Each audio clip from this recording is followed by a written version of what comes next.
জাতীয় বিশ্ববিদ্যালয় অনার্স শিক্ষার্থীরা, তোমরা যদি বর্ণমূলক কোশ্চেন কমন না পড়ে তাহলে কিভাবে বানিয়ে উত্তর দিবা? চলো আমি কয়েকটা টেকনিক তোমাদের সাথে শেয়ার করি। দেখো, বর্ণমূলক কোশ্চেন কমন পড়ে না তার মানে এই না যে আমি তোমাদেরকে বলবো যে আলাদিনের দত্ত আছে, চার আগে তুমি ঘষা দিবা, তোমার হচ্ছে যে কোশ্চেন লেখা হয়ে যাবে, এমন কোনো টেকনিক শেয়ার করছি না। আবার এমন কোনো টেকনিক শেয়ার করছি না যে দেওয়ালে লেখা আসছে ওইটা লিখে লিখে তুমি লেখো, এগুলোও না। চেষ্টা করো পরিশ্রম করে কীভাবে বানিয়ে লেখা যায়। দেখা যায় তুমি পড়াশোনা করেছো, কোনো কারণে তোমার ওই অধ্যায় থেকে কমন আসে নাই, বা অধ্যায় থেকে কমন এসেছে কিন্তু সেটা মানে অধ্যায় থেকে প্রশ্ন এসেছে কিন্তু সেটা তোমার, তুমি পড়েছো কিন্তু তোমার কমন নাই। এখন এইসব ক্ষেত্রে তোমরা এই টিক্সগুলো ফলো করবা। আমি নিজেও জাতীয় বিশ্ববিদ্যালয়ের অধীনে 4 বছর অনার্স, 1 বছর মাস্টার্স করেছি। আমরা এই টিক্সগুলো অনেক ফলো করছি, কারণ সব প্রশ্ন কমন পড়তো না। প্রতি বছরই দেখা যায় একটা দুইটা পেপার আছে একদম অদ্ভুত নতুন নতুন অনেক কোশ্চেন দিয়ে দিত, যেটা বিগত বছরগুলোতেও তেমন আসে না। নর্মালি ম্যাক্সিমাম ক্ষেত্রে বিগত বছর অনেক ফলো করে কোশ্চেন প্যাটার্ন অনুযায়ী, কিন্তু এখন সামনে কী হয় তা তো বলা যায় না। এখন কীভাবে বানিয়ে কোশ্চেন অ্যান্সার করবা? দেখো, বানিয়ে কোশ্চেন অ্যান্সার করার আগে তোমাকে দুইটা বিষয় জানতে হবে। এক হচ্ছে ওই অধ্যায় সম্পর্কে যতটুকু জ্ঞান নিয়ে যেতে হবে। ভাইয়া, তুমি অধ্যায় সম্পর্কে কিছু জানো না, কী বানিয়ে লিখবা? ওই অধ্যায় সম্পর্কে একটু রিডিং পড়া ট্রাই করো, ওই অধ্যায়ের মূল গুরুত্বপূর্ণ কী কী সেটা একটু পড়া ট্রাই করো, অধ্যায় পরিচিতি সম্পর্কে জানো। প্রথম 3-4 পেজ পড়লেও অনেক ইনফরমেশন পাওয়া যায়। বিশেষ করে অধ্যায় কী কী কোশ্চেন আছে, সেই কোশ্চেনগুলোর কী কী তোমার হচ্ছে যে পয়েন্ট আছে বা কোটেশন আছে সেগুলো পড়া ট্রাই করো। যে সাবজেক্টগুলো কোটেশন আছে তোমরা ট্রাই করো ওই অধ্যায়ের সবগুলো কোটেশন ভালো করে দেখে যাওয়ার জন্য, কারণ প্রশ্ন ভেদে তুমি কোটেশন সেট করবা। এই বিষয়টা মাথায় রাখবা। পড়ার ক্ষেত্রে তুমি এমনভাবে পড়বা যেমন যদি কমন নাও পড়ে, একদম same to same question common নাও পড়লো, তাও যদি আমি ফাটায় লিখে আসতে পারি, শিক্ষক যেন মোটামুটি একটা ভালো নাম্বার সেখানে দেয়। সো পড়ার ক্ষেত্রে বিষয়গুলো মাথায় রাখবা। তবে আরেকটা বিষয় হচ্ছে যে প্রশ্নের প্যাটার্ন অনুযায়ী দেখো বৈশিষ্ট্য, তারপর হচ্ছে তোমার আহ্বতা, গুরুত্ব, তারপর হচ্ছে ধারণা অথবা প্রয়োজনীয়তা, এই টাইপের কিছু কোশ্চেন আছে একই টাইপেরই কথা, জাস্ট ঘুরায় পেঁচাইয়া বুঝাই দেয়। গুরুত্বের সাথে প্রয়োজনীয়তা পার্থক্য কী, বৈশিষ্ট্যের সাথে ধারণার পার্থক্য কী, অথবা বৈশিষ্ট্যের সাথে গুণাবলী পার্থক্য কী, বলো একই তো টাইপেরই। আহ্বতার সাথে সীমানার পার্থক্য কী, অনেক টাইপের এই জিনিসগুলো আছে। আবার সমস্যার সাথে সমাধানের পার্থক্য কী, সমস্যা একটা জিনিস, সমাধান ওইটার অপোজিটটা হবে।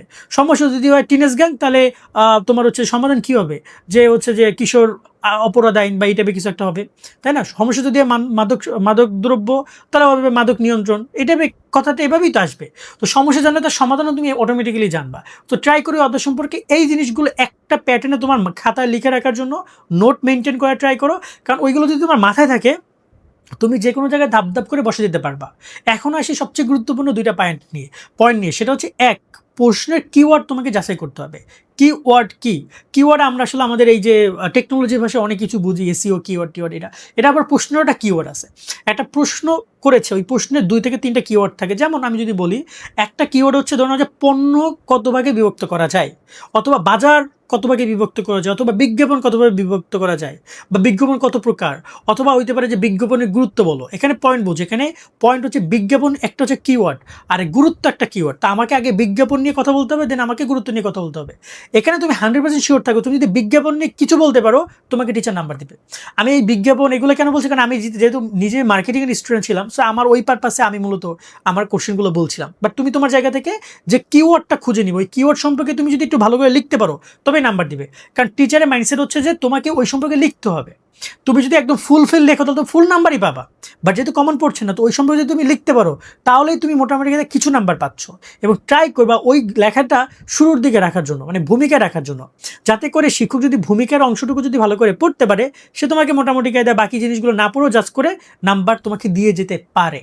ওকে, সো তোমরা কিওয়ার্ডটাকে যাচাই করো এবং কিওয়ার্ড সম্পর্কে যতটুকু জানো লেখার ট্রাই করো। নাম্বার 2, তোমরা ট্রাই করো ওই টপিক নিয়ে যতটুকু পারো তোমরা হচ্ছে যে ওই পয়েন্টগুলো লেখা, যেগুলো ওই অধ্যায় সম্পর্কে আগে পড়েছো, তোমার ধারণা আছে, ওইখান থেকে যে পয়েন্টগুলো পারো বের করে করে ট্রাই করে তুমি লেখার। আবার এমন হতে পারে যে তুমি কারো কাছ থেকে একটু শুনলা যে 2-4টা পয়েন্ট বলতো আমাকে একটু দেখি আমি, বা 2-4টা বল যেটা আসলে সম্পর্কে কী জানোস তুই, ও একটু বললেই তুমি দেখা যায় অনেক কিছু ধরতে পারবা, যদি তোমার ওই আগে অধ্যায় সম্পর্কে আইডিয়া থাকে। পড়ার সময় একটু ইউনিভার্সাল চিন্তা করবা, যদি কমন না পড়ে তাহলে তুমি কীভাবে অ্যান্সার করবা, বা কি এই অধ্যায় আসলে মেইন জিনিসটা কী বলছে, একটু চোখ বন্ধ করো, একটু ভাবো, দেন তুমি অ্যান্সারের তুমি নিজেকে জিজ্ঞেস করে দেখবা যে খুব সহজে অ্যান্সার পেয়ে যাচ্ছ যে অধ্যায় সম্পর্কে তুমি কি জানলা। তার সাথে সাথে আরেকটা জিনিস ফলো করবা, সেটা হচ্ছে যে তোমরা ট্রাই করবা কোটেশনগুলো যেগুলো লিখছো, পয়েন্টগুলো এগুলো একদম আন্ডারলাইন করে এবং প্রথম দিকে রাখার, যাতে করে, এবং যেগুলো কমন পড়ে বা যেগুলো তুমি জানো যে এইগুলো এই প্রশ্নের সাথে সামঞ্জস্য, ওগুলো একদম প্রথম দিকে রাখার। কারণ শিক্ষক প্রথম দিকে ম্যাক্সিমাম পড়ে, শেষের দিকে পড়ে না। আর যদি তোমার অনেকগুলো পয়েন্ট লেখো তাহলে তুমি নাম্বারিং করবা 1 2 3 4। যদি কোনো কারণে তোমার পয়েন্ট অনেকগুলো না, মাত্র কয়েকটা লিখছো 7-8টা, তাহলে তুমি নাম্বারিং করবা না, তুমি কোনো একটা চিহ্ন দিয়ে বুঝাই দিবা। কারণ নাম্বারিং করলে শিক্ষক কী করবে, শেষের দিকে এসে দেখবে তুমি মাত্র 8টা লিখছো, 10 মিনিটের কোশ্চেনে 8টা পয়েন্ট হয় না। সো এই জায়গায় পয়েন্ট কখনো নাম্বারিং ইউজ করবে না। আরেকটা গুরুত্বপূর্ণ বিষয় হচ্ছে যে তোমরা ওই পয়েন্টগুলো যখন আবার এক্সপ্লেন করতে যাবা তখন তোমরা কি করবা, তখন তোমরা হচ্ছে যে পয়েন্টগুলো তুমি ভালো পারো সেগুলো এক্সপ্লেন করবা। ওকে, এবার আসি যে এমন এমন কিছু পরীক্ষা আসে যেখানে তোমার চার্ট বলে অথবা পার্থক্য বলে অথবা তালিকা বলে এই টাইপের যেগুলো আছে এগুলো ট্রাই করবা, যেগুলো কমন পড়েছে বা যেগুলো তুমি জানো। একটা চার্ট আছে ধরে নাও, বা একটা ফ্লো চার্টের কথা বলছে, ওই ফ্লো চার্টে টোটাল 6টা টপিক আছে, তো তুমি 2টা পারো, তাহলে 2টা প্রথম দিকে লাগো। তুমি জানো এই 2টা কিন্তু প্রথম দিকে না, এই 2টা যে মাঝামাঝি পর্যায়ে কোনোটা জায়গায় হবে, তুমি ট্রাই করো 2টা প্রথম দিকে রাখার। কেন? কারণ ওই শিক্ষক প্রথম থেকেই পড়বে, তো সে দেখবে যে অন্তপক্ষে 2টা তো লিখছে ও, সোকে আমি নাম্বার দিয়ে দেই। হ্যাঁ, যদি এমন হয় যে একদম প্রথম স্তর, দ্বিতীয় স্তর, তৃতীয় স্তর, চতুর্থ স্তর মানে স্তর মেনটেন করে, সেখানে ট্রাই করে তুমি যে স্তরটা জানো সেই স্তর 2টা লেখার, বাকিগুলো ফাঁকা রাখো, অন্তপক্ষে ভুলভাল লেখো না। ওকে, আরেকটা গুরুত্বপূর্ণ বিষয় হচ্ছে যে তোমরা প্রশ্নকে ভাঙার ট্রাই করো।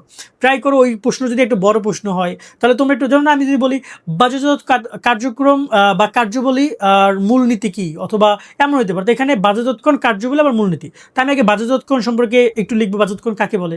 যদি সঠিক সংজ্ঞা জানো লেখো, আর নয়তো লেখার দরকার নেই, তবে সঠিক সংজ্ঞা আশা করি জানবা, কারণ এই মেইন কিওয়ার্ডের অ্যান্সারগুলো তোমাকে জানতে হবে। এই জন্য তুমি বেশি করে ওইটা সংক্ষিপ্ত প্রশ্নগুলো পড়া ট্রাই করবা বা ওই অধ্যায় সম্পর্কে রিডিং পড়ে নিবা। ওকে, সেখানে তোমরা একটু ট্রাই করবে সেটা। সেকেন্ড বিষয় হচ্ছে যে তুমি কি করবা, কি তুমি হচ্ছে যে এরপর ওই বাজারজাতকরণ কার্যবলী সম্পর্কে আবার 3-4 লাইন লিখবা। তারপর তুমি বাজারজাতকরণ কার্যবলীর হচ্ছে যে মূল ভাব নিয়ে আবার তুমি এবার নিজের মতো করে আন্ডারলাইন করবা, অর্থাৎ ভাগ ভাগ করে করে লিখবা। এতে করে শিক্ষকের কাছে সেটা আরও বেশি সুন্দর দেখাবে, বা সে বুঝতে পারবে যে তুমি যতটুকু পারছো লিখেছো, সে তোমাকে নাম্বার দিবে। এবং যত পারো তোমরা ট্রাই করবা টেবিল, চিত্র এগুলো যতটুকু পারো ব্যবহার করার, এবং জায়গা থেকে যতটুকু পারো তোমরা অ্যান্সার ফুল লিখে আসবা, পৃষ্ঠা ভরে আসবে এবং বইয়ের ভাষা লিখে আসবা। বইয়ের ভাষা লেখা তুমি যদি সেই কিওয়ার্ডগুলো মানে প্রশ্নের উত্তরের কিছুটা অংশ রাখতে পারো, শিক্ষক নাম্বার দেবে, কারণ তুমি ট্রাই করেছো সেটা সে দেখবে। তুমি যদি ফাঁকা রেখে আসো কোনোভাবেই নাম্বার পাবা না, শিক্ষক কখনো লিখে নাম্বার দেয় না। আশা করি ক্লিয়ার। সো আসলে এটা একটা বেসিক ভিডিও ছিল, এমন না যে তোমাদের আহামরি অনেক বড় কৌশল শিখে ফেলছি, কারণ কৌশল নাই আসলে দুনিয়াতে। বানিয়ে লেখার এই কয়েকটা পয়েন্ট যেগুলো তোমাকে একটু হলো পরিশ্রম করে অর্ধেক সম্পর্কে জ্ঞান নিয়ে দেন তুমি যাবা, মোটামুটি কাজে অ্যান্সার করতে পারবা। তারপরে এই 4-5টা পয়েন্ট যেগুলো বললাম, আন্ডারলাইন করা, গুরুত্বপূর্ণ পয়েন্টগুলো আগে রাখা, চিত্র উপস্থাপন করা এবং সংখ্যাগুলো লেখা সুন্দর করে, এগুলোর প্রতি ফোকাস রাখো। আজকের মতো এখানে বিদায় নিচ্ছি, সকলে ভালো থাকবে, আল্লাহ হাফেজ।